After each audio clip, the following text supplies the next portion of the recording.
Baik teman-teman, kita kembali lagi tentunya untuk melakukan proses pembuatan aquascape ya, step by step, langkah demi langkah, yang siapa tahu ini bisa menjadi inspirasi buat teman-teman semuanya yang mau belajar membuat aquascape itu seperti apa. Ini seri yang keempat ya untuk proses pembuatan aquascape mini kita. Dan ini yang sudah kita bikin yang kemarin-kemarin di video sebelumnya. Ini natural, kemudian ini pohon, kemudian ini ada air terjun. Kemudian di sini ada hutan juga nih. Ini akuarium yang kelima yang akan kita bikin, yaitu sama dengan tema hutan juga. Oke, kita mulai aja. Di sini saya siapkan yaitu mal-malan. Fungsi dari mal-malan ini membantu kita untuk bisa lebih bebas dalam mengekspor membuat aquascape yang kita inginkan.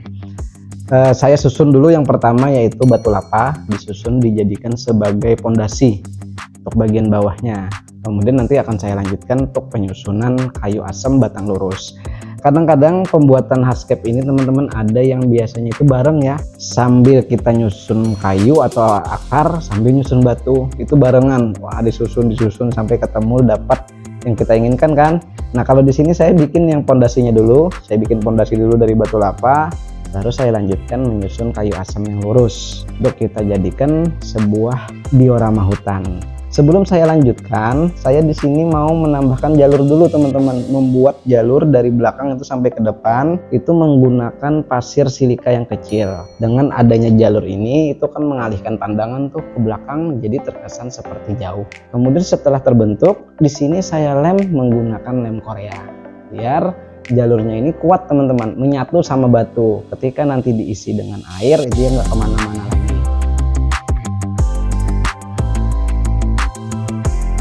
Di sini sudah terlihat nih, ya kan, bentukan hutannya itu sudah terlihat.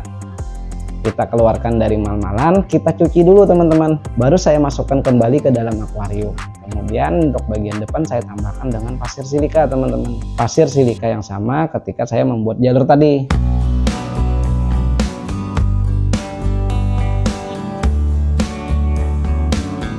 Baru saya isi air untuk masuk ke proses cycling namanya, seperti biasa. Kemudian setelah proses cycling, proses perendaman ini sudah dirasa cukup, baru kita kuras lagi untuk masuk ke proses planting namanya. Untuk tanaman di sini saya menggunakan cukup dua, yaitu moss weeping lokal dan bucephalandra. Untuk moss weeping lokal itu kita tempelkan, kita lem aja di tempat-tempat yang menurut kita cocok. Tentu saja sudah kita rencanakan juga. Oh, ini di sini bakalan saya tempelkan moss. Oh, di sini nanti bakalan saya selipkan bucephalandra, seperti itu. Setelah kita selesai proses tanam-tanam, kemudian masukkan kembali ke dalam akuarium, pasangkan filter, pasangkan lampunya juga, kemudian kita isi air kan, dan hasilnya seperti ini ya teman-teman. Ini untuk aquascape kita yang pertama, tema hutan, tetapi bentuknya berbeda dari yang sebelumnya.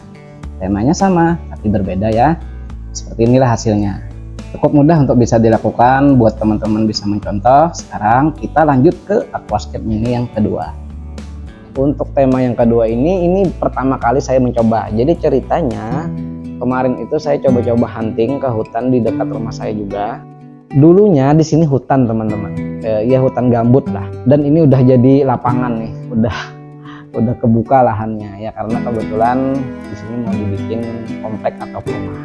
Nah, ketika saya coba-coba cari apa nih yang bisa saya bikin untuk dijadikan sebuah aquascape atau hardscape, ternyata saya ketemu teman-teman batang pohon akasia ini yang sudah kering.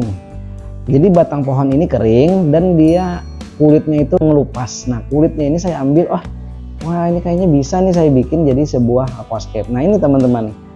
Jadi dari segi teksturnya kan udah bagus duluan nih. Ini kulit pohon akasia.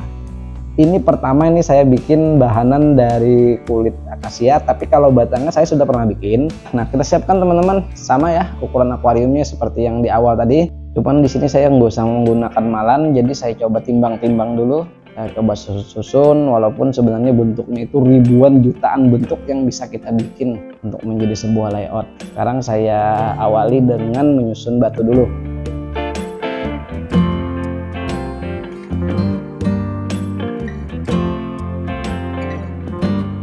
Untuk kita lem ke batu juga supaya nantinya ketika diisi air dia nggak ngambang, karena sudah dipastikan dia terapung. Ini sebenarnya kreasi aja, imajinasi aja. Saya yakin kalau umpamanya ini di tangan teman-teman pasti akan bentuknya berbeda-beda. Yang jelas dari bahannya di sini kulit pohon akasia. Sekali lagi saya bilang seperti itu. Gak ada salahnya kita mencoba. Nah, setelah saya susun-susun ketemunya seperti ini teman-teman. Bentuknya saya coba keluarkan, untuk saya coba detailing sedikit-sedikit penambahan batu, saya masukkan lagi ke dalam akuarium kan. Kemudian untuk bagian depan saya tambahkan dengan pasir malang, begitu juga untuk bagian belakangnya. Cuman untuk bagian belakangnya itu saya tinggikan sedikit untuk bisa dijadikan rumah bakteri ya. Pasir malang yang kasar itu kan dia berongga teman-teman, nggak terlalu padat, berarti kan jadi rumah bakteri juga seperti itu. Nah kemudian saya coba isi air seperti biasa untuk kita lakukan proses perendaman dulu. Setelah saya lakukan perendaman 2 hari pertama, airnya seperti ini teman-teman, kuning. Ini sudah hari yang kedua dan sudah saya ganti air di hari pertama. Hari pertama itu lebih kuning lagi teman-teman dari hari yang kedua ini. Tanaman saya gunakan di sini yaitu moss sweeping lokal dan juga bouquet palandra. 2 jenis tanaman ini saja yang saya gunakan. Ini pertama nih saya bikin dahanannya itu dari kulit pohon akasia yang kering. Nah ternyata hasilnya lumayan juga ya. Lumayan. Ia bisa dibikin juga untuk dijadikan sebuah aquascape. Nah ini yang pertama tadi teman-teman, yaitu tema hutan yang saya bikin lebih dulu, dan ini untuk yang aquascape kita kedua. Sekarang dari 2 yang sudah kita buat tadi, saya berharap mudah-mudahan ini bisa menginspirasi ya buat teman-teman semuanya yang ingin belajar membuat aquascape. Yang jelas step by step atau proses langkah demi langkah pembuatan aquascape itu seperti itu ya. Seperti yang saya contohkan tadi, nggak jauh-jauh beda, baik itu ukuran yang besar, kecil, sedang, proses langkahnya itu kurang lebih sama aja. Baik, semoga bermanfaat, semoga menginspirasi. Kita ketemu lagi nanti di video selanjutnya, dan jangan lupa tentunya terus berkarya.